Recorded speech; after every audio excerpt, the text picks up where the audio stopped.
नमस्कार। इस वक्त के बुलेटिन के साथ मैं हूं आशीष प्रमोद गोस्वामी। तो अलीगढ़ के अहिल्याबाई स्टेडियम में पार्थिव शरीर जो है कल्याण सिंह का वो रखा गया है। वहां पर सभी अंतिम दर्शन के लिए पहुंच रहे हैं। करीबन 1 घंटे पहले अलीगढ़ पहुंचा पार्थिव शरीर, उसके बाद लोग अंतिम दर्शन के लिए वहां पर पहुंच रहे हैं। अंतिम दर्शन में मुख्यमंत्री योगी आदित्यनाथ भी मौजूद हैं। उन्होंने श्रद्धांजलि दी। स्वतंत्र देव सिंह, सुरेश राणा, तमाम कैबिनेट मिनिस्टर्स जो हैं वो श्रद्धांजलि देने पहुंचे अलीगढ़। कल नरौरा में कल्याण सिंह का अंतिम संस्कार होगा। आज अंतिम दर्शन कराया जा रहा है। लखनऊ में पहले आज दिन भर अंतिम दर्शन के लिए पार्थिव शरीर रखा गया बाबूजी का। उसके बाद आज एयर एम्बुलेंस से कल्याण सिंह का पार्थिव शरीर अलीगढ़ पहुंचा, जहां पर अहिल्याबाई स्टेडियम में कल्याण सिंह के पार्थिव शरीर को रखा गया। लोग वहां पर पहुंच रहे हैं। आम लोगों के लिए भी अहिल्याबाई स्टेडियम का दरवाज़ा आज खोल दिया गया, क्योंकि कल्याण सिंह अब हमारे बीच नहीं रहे। उत्तर प्रदेश के 2 बार के मुख्यमंत्री आज लखनऊ में पीएम मोदी, जेपी नड्डा, राजनाथ सिंह, सीएम योगी समेत तमाम नेताओं ने श्रद्धांजलि अर्पित की। जिसके बाद ये देखिए तस्वीरें हम आपको दिखा रहे हैं बाबूजी के अंतिम दर्शन को। जब प्रधानमंत्री आए, जेपी नड्डा आपको तस्वीरों में दिख रहे हैं, राजनाथ सिंह देश के रक्षा मंत्री, खुद मुख्यमंत्री योगी आदित्यनाथ, उत्तर प्रदेश के डिप्टी सीएम दिनेश शर्मा, दूसरे deputy CM Keshav Prasad Maurya, BSP supremo Mayawati. सियासत के कल्याण युग का अंत हुआ तो तमाम बड़े नेता, तमाम बड़े दिग्गज एक दिग्गज को देखने के लिए पहुंचे, अंतिम दर्शन के लिए पहुंचे, क्योंकि कल्याण सिंह वो नाम 1967 से राजनीति में सक्रिय, विधायक से सांसद, मुख्यमंत्री, राज्यपाल, तमाम अहम जिम्मेदारियां अपने कंधों पर लिए कल्याण सिंह कल रात करीब 9 बजे इस दुनिया को छोड़कर चले गए। काफ़ी दिनों से बीमार थे। ये 4 अलग अलग तस्वीरें इस वक्त हम दिखा रहे हैं आपको। मंदिर के आंदोलन के नायक की विदाई की ये 4 तस्वीरें देखिए, 4 कैमरों से ये तस्वीरें। जब बाबूजी के अंतिम दर्शन के लिए लोग उमड़ पड़े, योगी आदित्यनाथ जब पहुंचे, केशव प्रसाद मौर्य भावुक हो गए काफ़ी ज़्यादा। तस्वीरों में आप देख सकते हैं स्वतंत्र देव सिंह, प्रदेश अध्यक्ष उत्तर प्रदेश बीजेपी, इन्होंने श्रद्धांजलि अर्पित की। बीएसपी सुप्रीमो मायावती वहाँ पर पहुँची, उन्होंने भी बाबूजी कल्याण सिंह को श्रद्धांजलि अर्पित की।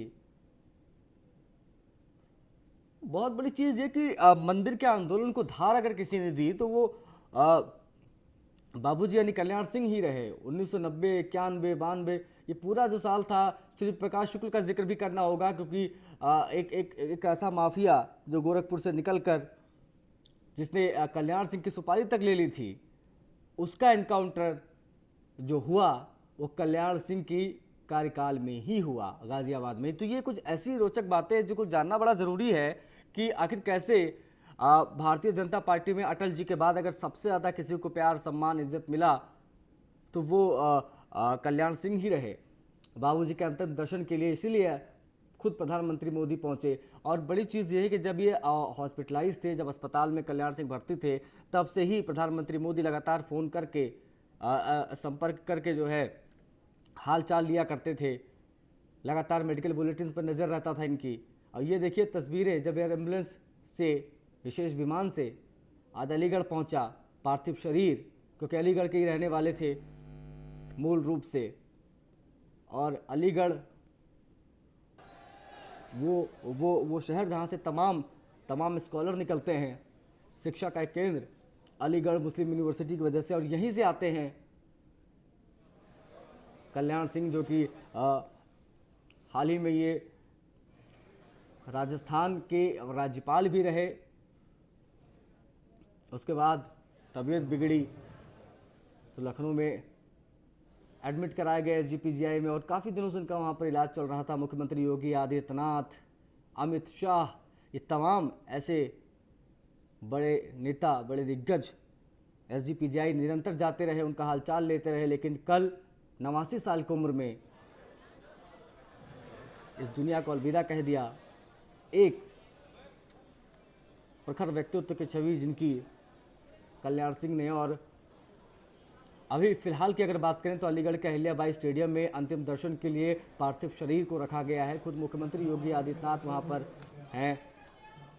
खबरें हैं कि उमा भारती जो मतलब पहुंच सकती हैं, बहुत ज़्यादा सम्मान करती है उमा भारती, क्योंकि ये सब उमा भारती, अशोक सिंघल, कल्याण सिंह, ये वो बीजेपी के वो बड़े नेता जिन्होंने आप कह सकते हैं कि राम मंदिर निर्माण आज जो हो रहा है उसके पीछे इनका एक बहुत बड़ा हाथ आप कह सकते हैं। इनके जीवन का एक ही मकसद था कि राम मंदिर, भव्य राम मंदिर बने। इसके लिए जब 1990 में गोलियां चली, उसके बाद जब भारतीय जनता पार्टी ने कल्याण सिंह को आगे किया मुलायम सिंह का मुकाबला करने के लिए, और बड़ी चीज़ यह है कि उसके एक साल बाद ही भारतीय जनता पार्टी की सरकार पहली बार उत्तर प्रदेश में बनी थी, और उस समय ही कल्याण सिंह उत्तर प्रदेश के मुख्यमंत्री बने, वो भी पूर्ण बहुमत की सरकार। उसके बावजूद उन्होंने, जब बाबरी विध्वंस हुआ, जब विवादित ढांचा गिराया गया, उसके बाद इन्होंने खुद मुख्यमंत्री का पद छोड़ दिया। उन्होंने सारा जो आरोप थे उन्होंने खुद के ऊपर लिया और मुख्यमंत्री की कुर्सी उन्होंने त्याग दी। उसके बाद अचानक से चर्चा में आया कल्याण सिंह।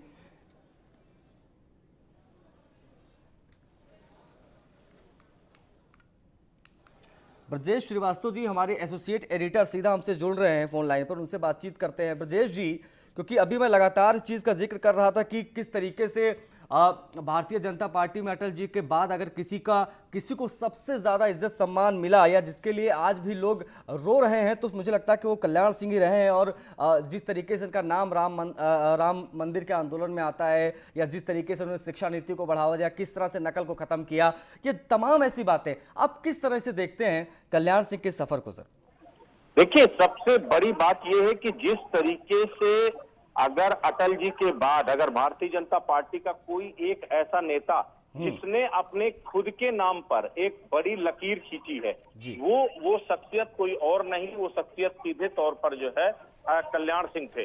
कल्याण सिंह केवल राम मंदिर आंदोलन के जो है एक पहरुआ ही नहीं थे, बल्कि एक ऐसी शख्सियत थे जिन्होंने इस देश में जो है, इस देश की सियासत में भारतीय जनता पार्टी को एक ऊंचे स्थान तक पहुंचा दिया।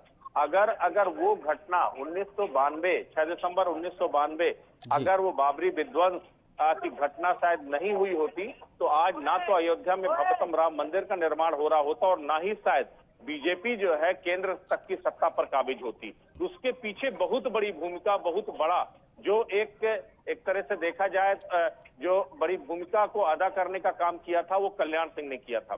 कल्याण सिंह ने हंसते हंसते अपनी न सिर्फ सरकार कुर्बान कर दी, बल्कि साफ तौर पर यह कहा कि पूरे उसकी जिम्मेदारी सिर्फ और सिर्फ मेरी है, मेरे किसी टीम की कोई जिम्मेदारी नहीं है। और हर एक सवाल का जवाब दे। आप उस भाषण को याद कीजिए, जब उन्होंने अपनी सरकार का इस्तीफा देने के बाद वो जो स्पीच दी थी, उसमें कहा था कि अगर मैं कार सेवकों पर गोली नहीं चलाऊंगा तो नहीं चलाऊंगा, सुप्रीम कोर्ट के आदेशों का वायलेशन नहीं करूंगा, लेकिन कार सेवकों पर गोली नहीं चलाऊंगा, और ये मेरा अपना फैसला और इसके लिए पूरी जिम्मेदारी मेरी।